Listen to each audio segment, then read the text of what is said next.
Bienvenue à Saint-Georges-de-Didonne.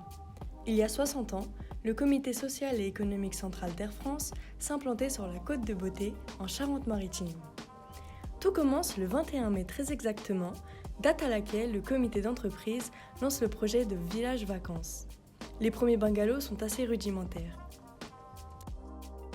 10 ans plus tard, pour répondre aux besoins des agents d'Air France et de leurs ayants droit, ces logements sont remplacés par 50 mobil-homes comprenant un espace enfant et un espace parent.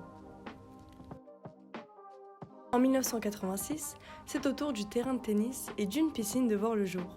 Mais en moins d'une décennie, ces logements s'avèrent de nouveau obsolètes et le bureau décide de les refaire.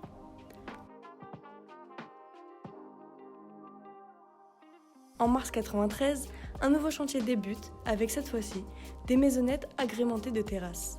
La surface habitable a doublé, passant de 22 m² à 40 m² et la capacité n'excède pas, pour des raisons de confort, les 300 vacanciers.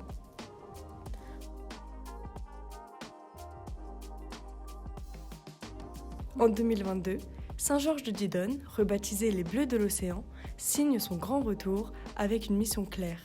Plus de confort avec une montée en gamme, plus d'espace dans les logements, plus de nature, plus de collectifs, le tout dans une démarche assumée, résolument tournée vers l'écologie. Les premiers coups de pioche sont donnés en début d'année. Les nouveaux mobil-homes de la marque O'Hara pour Biohabitat cochent toutes les cases. Des espaces fonctionnels modernes et élégants en font des logements particulièrement agréables. Cerise sur le gâteau, ils sont composés à 90% de bois issus de forêts éco-gérées, recyclables à 100% et produits en France.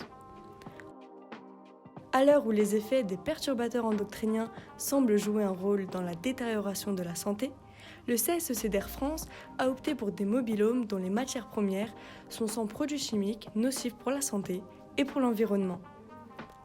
Un enjeu majeur respecté jusqu'aux équipements intérieurs économes en énergie, des WC en passant par l'électroménager, l'éclairage ou encore les espaces extérieurs préservés, tout est mis en place pour limiter l'empreinte énergétique et environnementale. Les premiers vacanciers ont pu goûter aux joies des vacances en pleine nature, dans une ambiance à la fois familiale, détendue et reposante. Assurément au goût du temps et des préoccupations climatiques, le village vacances des Bleus de l'Océan invite les agents d'Air France à bien plus qu'un voyage.